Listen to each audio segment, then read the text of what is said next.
Over the last few years, I have read almost every book that exists on money and investing. So in this video, I am going to tell you about 9 money books that changed my financial life and break down the key things I have learned and taken away from all the books I have read. Okay, so let's start off with the basics and the most popular one, and that is Rich Dad, Poor Dad. This is the classics of classics, and it is so popular that even your neighbor's cat might have read it. It covers the foundations for finance and money that aren't taught to us in school. The premise of this book is based on the author's two dads, his biological father, who recommends getting a secure job, taking the traditional path, and retiring with a pension. And then there's the second dad, who is his best friend's father, and he was a high school dropout. He built a business empire and was all about independent thinking and buying assets that make money for him. And this book also taught me the concept of assets and liabilities. Assets, as it explains, are things that put money into your pocket. This could be anything from investment like stocks, real estate, side hustles, or businesses that bring in extra income. On the other hand, liabilities are things that take money out of your pocket and they lose value over time.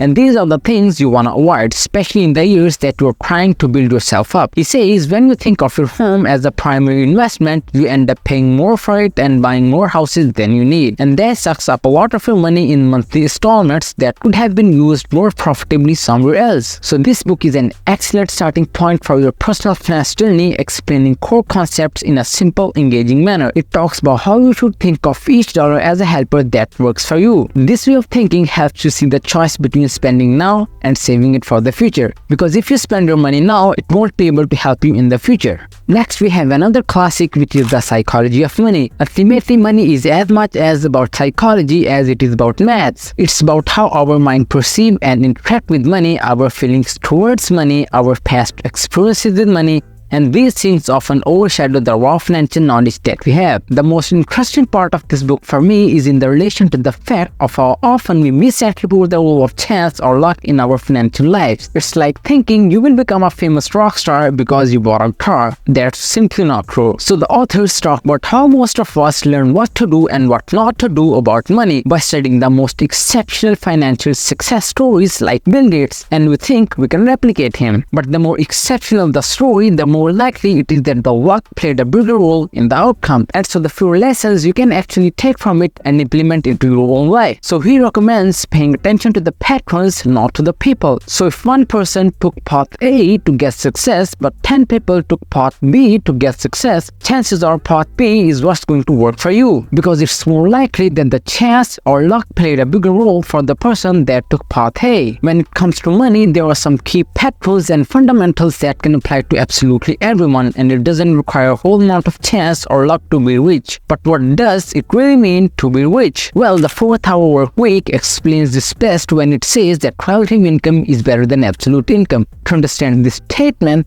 let me ask you a question. An investment banker earns $500,000 per year working 80 hours a week. On the other hand, an e-commerce entrepreneur earns $40,000 per year, but only works 4 hours per week. Who is richer? Now, if we look at the numbers, the banker is clearly making more money. However, if we consider the time worked, the banker earns $120 per hour, whereas the entrepreneur earns $200 per hour. Take one step further, the entrepreneur can actually already live the retired life that the banker dreams of, as he can operate from anywhere in the world. For me personally, I will take the entrepreneur route any day of the week. After all, who needs a fancy office when you can work in your pajamas with a warm cup of coffee by your side? Now, if you want to improve our lives, we are often told to make big changes, but what if small tweaks to our daily routines could lead to major transformations? We tend to underestimate the impact of small improvements over time. Real change comes from hundreds of small decisions and habits that accumulate over time. Here is where we get to the next book, Atomic Habits by James Clear, which explores how tiny habits and small changes can lead to a significant improvements in our lives. Here are the 4 key takeaways from the book. The power of 1% changes.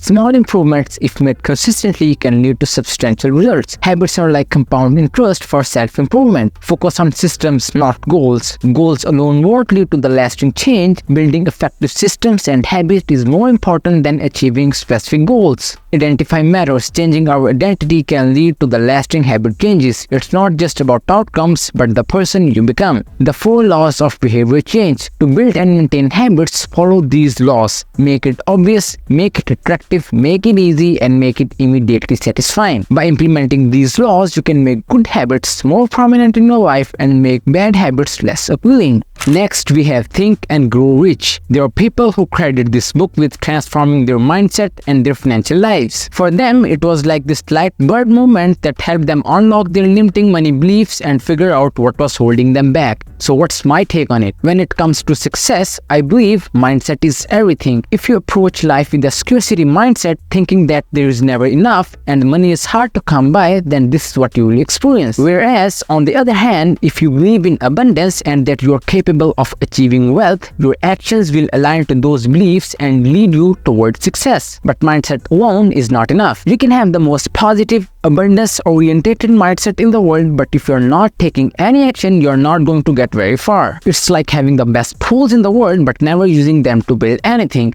You need both the right mindset and then also the consistent focused action. So if you're looking to improve the farmer and you're open to exploring your beliefs and digging deep into your mindset, then this book is for you. Alright, so the next book is the Cash Flow Quadrant. So there are hundreds of ways to earn money beyond the conventional 9-to-5 job. Most people think that a stable job is the legit and realistic way to the financial security, but this book will paint a whole new picture. It makes you really understand the limitations of a 9-to-5 job and how you don't have to tie to a desk for the rest of your life in order to make money and be financially free. In fact, it takes that one step further and says how relying totally on your job just might be the worst thing you do when it comes to making money and seeking financial freedom. The Cash Flow Quadrant represent the 4 ways to earn money. It's being an employee, so working a 9-to-5 job, being self-employed, or having a small business. So for example, if you're a dentist or a freelancer, and then there's being a big business owner, and then finally being an investor. And in this book, he talks about how you can use this concept to achieve financial freedom and which of these paths are most likely going to lead you down that road. The next book in the list is The Intelligent Investor. This is the book Warren Buffett read when he was 19, and he still calls this the best book on investing that has ever been written. The principles of this book are timeless, and it illustrates how investing over the long term does not require any special knowledge.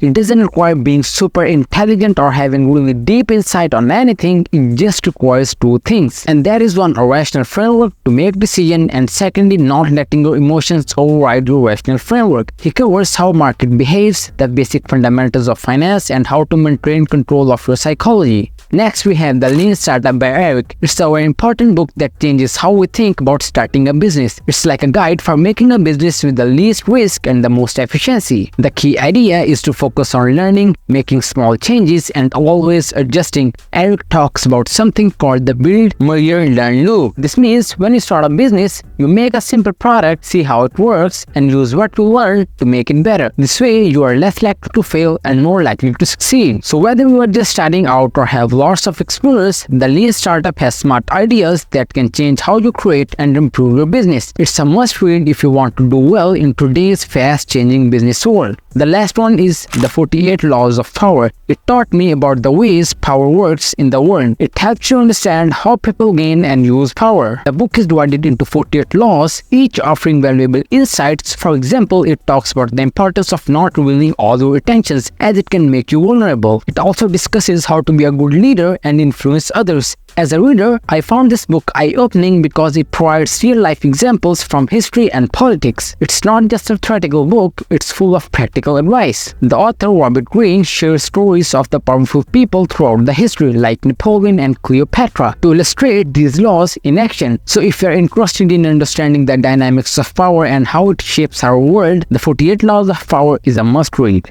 And thank you so much for watching, but don't just click off yet. If you enjoyed this piece of content, then subscribe and like would be appreciated. As always, believe in yourself and remember, success comes through failure, dedication, and hard work.